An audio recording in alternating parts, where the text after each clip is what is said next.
기도하는 이 시간이 참 복됩니다. 기도하는 이 자리가 참으로 귀합니다. 오늘도 이 새벽 하나님께서 들려주시는 세미한 음성을 들으시고 그 말씀에 순종하며 나가는 우리 모든 성도님들 되시기를 간절히 바랍니다. 우리는 가끔 보는 것, 듣는 것, 말하는 것, 행동하는 것이 매우 중요함을 압니다. 우리는 지금 여기에 기도하러 나오셨습니다. 무엇을 구하고 찾고 두드려야 할까요?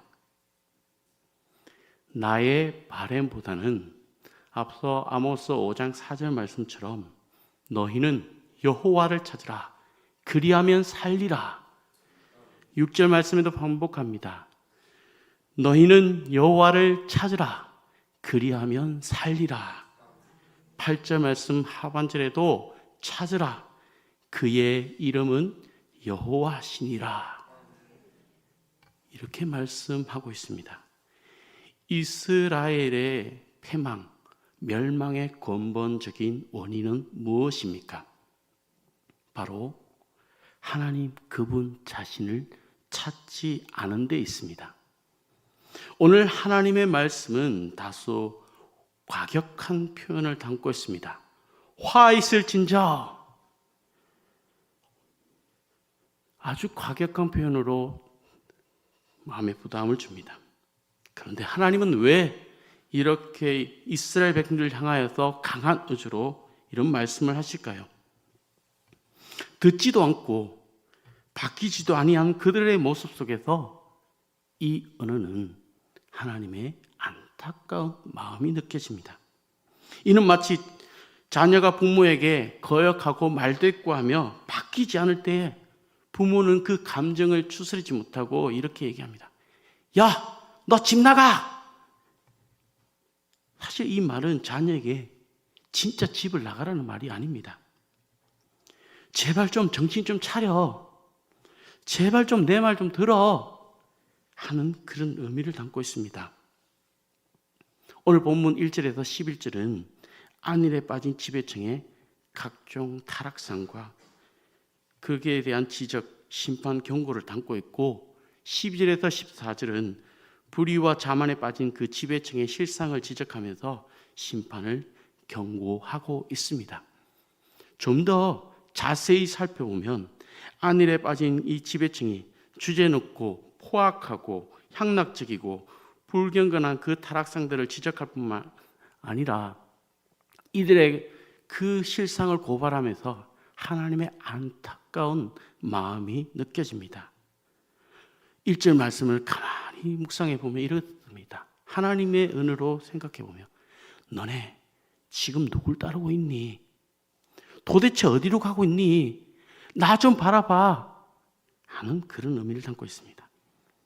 8절 말씀에도 보면 만군의 하나님 여호와의 말씀이니라 이런 말씀을 하고 있습니다. 그럼에도 주 여호와가 당신을 두고 맹세하셨노라 라는 이 말씀을 통해서 우리는 이런 하나님의 마음이 느껴집니다. 제발 좀 정신 차리고 돌아와라. 너희가 나를 찾고 나에게 구하고 나에게 두드려야 해. 이렇게 말씀하고 있습니다. 타락한 지배층이 다스리던 이 북이스라엘이 멸망한 이후에 여호와의 추가 징벌로 인한 완전 멸망을 또 경고하고 있습니다. 9절 말씀 뭐라고 얘기합니까? 다 죽을 것이라. 다 죽을 것이라. 하나님의 입에서 아모스를 통해 이 말씀하실 때에 얼마나 안타까운 마음이 느껴지는 겁니까? 도대체 뭘 하고 있니? 심지어 말들이 어찌 그 바위 위에서 달리겠으며 소가 어찌 거기에서 밭을 갈겠느냐라고 하시면서 야 얘들아 너희는 왜 하나님을 바라보지도 아니할 뿐만 아니라 왜 너희는 그 정의를 쓰레기처럼 던져버리냐? 왜 공의의 열매를 마구마구 그냥 짓밟아버리냐? 라고 말씀하고 있습니다.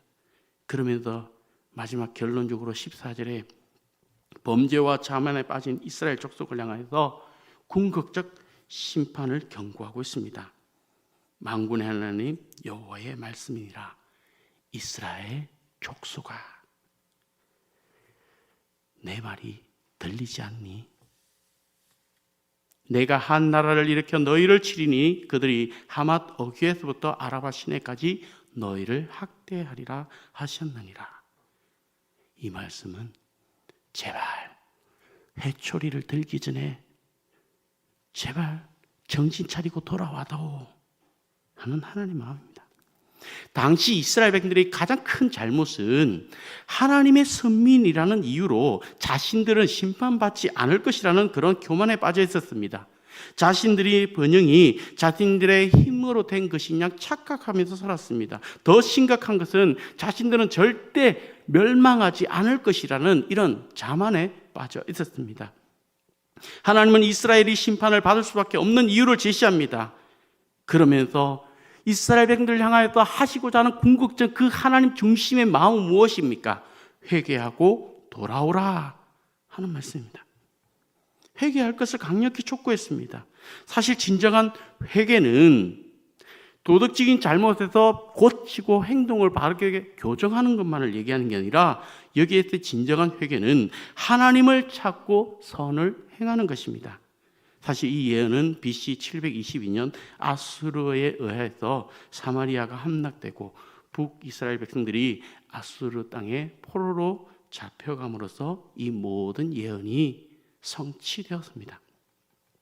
오늘 우리는 북이스라엘의 이 전철을 보면서 우리의 신앙생활에 있어서 똑같은 전철을 밟는 것이 아니라 타산지석으로 삼아서 하나님이 찾으시고 하나님이 기뻐하시는 믿음의 참사람 예배자가 다 되시기를 간절히 소망합니다. 악을 행하는 자들의 공통적인 특징은 3절 말씀처럼 흉한 날이 멀다라고 여기는 겁니다. 하나님의 심판이 아직 멀었다거나 하나님의 심판이 없다고 여기는 것입니다. 사실 하나님의 심판이 임박했다고 생각하는 사람은 하나님 앞에서 쉽게 죄악을 행할 수 없습니다. 물론 하나님은 죄인이 대하여서 오래 참으시는 분이시기에 없는 것처럼 보일 수도 있습니다. 그러나 하나님은 분명히 존재하시고 그분이 정하신 심판날은 반드시 도래합니다. 사람이 인정하든 인정하지 않든 오직 공의대로 심판할 것입니다. 다만 그 정확한 날을 우리 인간이 사람이 알 수가 없습니다. 먼 훗날이 될 수도 있고 우리 개인에게는 내일이 될 수도 있습니다. 더 중요한 것은 죄인들을 향한 이 하나님의 심판날은 우리가 전혀 예측할 수 없는 날에 호련히 임한다 하는 사실입니다. 하나님의 심판은 그 누구도 아무도 피할 수가 없습니다. 그러므로 우리는 하나님의 심판날을 기억하고 대비하는 삶을 살아야 합니다. 방법은 하나입니다. 하나님의 말씀에 순종하여 명하시는 대로 오직 의를 행하는 삶을 사는 것입니다. 1절 말씀을 다 같이 합독하겠습니다. 시작. 화 있을진저 시온에서 교만한 자와 사마리아 산에서 마음이 든든한 자 곧 백성들의 머리인 지도자들이 이스라엘 집이 그들을 따르는도다. 아멘. 이 말씀을 통해서 우리는 지도자들은 자기들 머리 위에 임할 하나님의 심판을 깨달아야 한다라는 것입니다. 그들은 속히 죄를 회개해야 했습니다. 교만에 사로잡혀 있어서 스스로 죄를 용서할 수 없구나라는 것을 자복하고 시인해야 했습니다. 이 사실은 구약 선민 역사를 보면 흥망성쇠를 다루는 이 열왕기수나 역대기들을 보면 잘 일깨워주고 있습니다. 무엇을 말씀합니까? 너희가 지금 누구를 따르고 있니? 신본주의를 택할 것이냐? 인본주의를 택할 것이냐? 오늘 우리도 여기 선택의 기로에 서 있습니다. 다윗처럼 의를 행하고 하나님의 말씀을 바르게 깨닫고 순종하는가? 아니면 여로보암처럼 불신앙적이고 불경하며 교만한 태도로 나라를 다스릴 것인가? 라고 신앙의 생활에 있어서 하나님은 늘 우리에게 선택을 하라 말씀합니다. 신본주의를 택한 자는 백성을 바른 길로 인도하고 하나님을 경외합니다. 하지만 인본주의를 택하고 인본주의를 따르는 백성들은 불순종하여 징계와 심판을 받게 됩니다. 이처럼 이스라엘 역사는 그들의 경건과 불경건이 얼마나 큰 영향력을 주었는지 일깨워줍니다.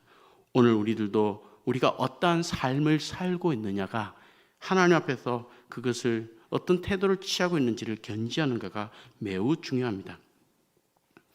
여러분, 아무리 우리가 부인하고 거부해도 하나님의 심판은 막을 수 없습니다. 3절 말씀에 그 원인을 제공하고 있습니다. 무엇이라 얘기합니까? 너희는 흉한 날이 멀다 하여 포악한 자리로 가까워지게 하고. 아멘. 심판 날을 완전히 그 자체를 완강하게 거부할 뿐만 아니라 걱정조차 외면하는 태도를 보이고 있습니다. 그들이 점점 더 완악해지고 사악했던 이유가 도대체 어디에 있었을까요? 바로 그들 스스로가 자신의 내면 깊숙한 곳에서 울려나오는 그런 양심의 소리를 듣지 않았다 하는 사실입니다. 심판에 대한 경고의 소리를 철저히 차단하고자 힘썼을 뿐만 아니라 회개 촉구에 대해서 외면을 했습니다. 나는 아니야. 하나님이 보내신 선지자들을 멀리 내쫓아 버렸습니다. 그러면서 지도자들은 그 백성들을 향해서 하나님의 심판이 없을 것임을 각인시켰습니다. 오히려 선지자가 내쫓김을 받았고 진리를 말하고 진실을 말하는 그들을 다 유배시키고 죽이고 가두어버리니, 봐라, 하나님을 믿는 사람들이 제대로 믿으면 저렇게 어려움이 있느냐 하면서 지도자들은 백성들을 향해서 하나님의 심판이 없다라고 각인을 시켰던 겁니다. 당시 지도자들은 나라가 처할 위기에 대해서 조금도 생각하지 않았습니다. 그들은 그들 스스로에게는 사치와 육적인 쾌락을 추구하였습니다. 극단적 금욕주의자들은 일절의 안락함이나 일체의 즐거움을 추구하지 말고 육체를 철저하게 부정하는 것이 그리스도인의 의무라고 가르쳤습니다. 그러나 이것이 옳을까요? 육체를 지닌 인간의 이러한 연약함을 아시는 하나님은 인간에게 오직 영적인 것만을 추구하고 육적인 것을 포기하도록 강요하지 않으십니다. 오히려 하나님은 성경에서 당신을 경외하는 자들에게 영적인 것뿐만 아니라 육적인 안락과 즐거움도 약속하십니다. 단 지나친 향락주의만은 금하실 것을 명하십니다. 여러분, 이스라엘 지도자들이 하나님 앞에서 패망하게 된 이유는 그들 스스로가 주신 그 말씀을 자신들에게 적용하기보다는 이스라엘을 다스리는 데 있어서 자신들의 방법대로 자기들의 욕심대로 함부로 잘못 인용했기 때문입니다. 우리의 인생에 있어서 사실 살면서 소득이 늘어나면 늘어날수록 사람들은 향락에 빠지기가 쉽습니다. 육체의 욕구에만 매달리다 보면 필연적으로 범죄에 이어지기가 쉽습니다. 우리는 인간의 모든 이런 육체적 욕구와 물질적 풍요를 맹목적으로 반대하고 부정하는 극단적 금욕주의도 경계해야 할 뿐만 아니라 또 우리로 하여금 하나님을 잊어버리고 향락에 빠지게 하는 이 극단적 향락주의도 빠지지 말아야 한다는 사실입니다. 극단적 금욕주의나 향락주의, 이 둘 다 모두가 하나님 앞에서는 죄입니다. 항상 온전하고 건전한 신앙생활을 하고자 그리고 그 일을 수행하는 우리 힘쓰는 삶을 살아야 하겠습니다. 당시 그들은 이렇게 화스럽고 사치스러운 삶을 살았던 것을 우리는 살펴보면서 그들 그 내면을 한번 생각해 보고자 합니다. 그들이 모습이 어떠하겠습니까? 그들은 자기 배만 부르는 것에 목적이 있었습니다. 먹기 위해서 사는 자들입니다. 더 좋은 음식을 먹는 데 관심이 혈안이 되어 있었습니다. 그들은 배부름을 위해서 살고 자신이 배가 원하는 대로 살아갔습니다. 삶의 모든 목적이 육체적 쾌락을 충족시키기 위해서 살았습니다. 이러한 모습을 통해서 우리는 탐욕을 경계하고 탐욕을 따라 사는 삶을 멀리할 뿐만 아니라 근절해야 하는 이유가 바로 여기에 있습니다. 우리가 먹고 마시는 일에만 마음을 두고 산다면 육체에 속한 자가 되고 마는 겁니다. 우리가 그리스도의 십자가를 지고 따라간다는 것은 즉 자기 부정의 삶을 사는 것입니다.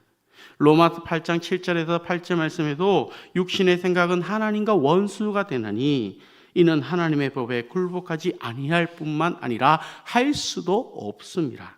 육신에 있는 자들은 하나님을 기쁘시게 할 수 없느니라. 아멘. 이렇게 분명하게 말씀하고 있습니다.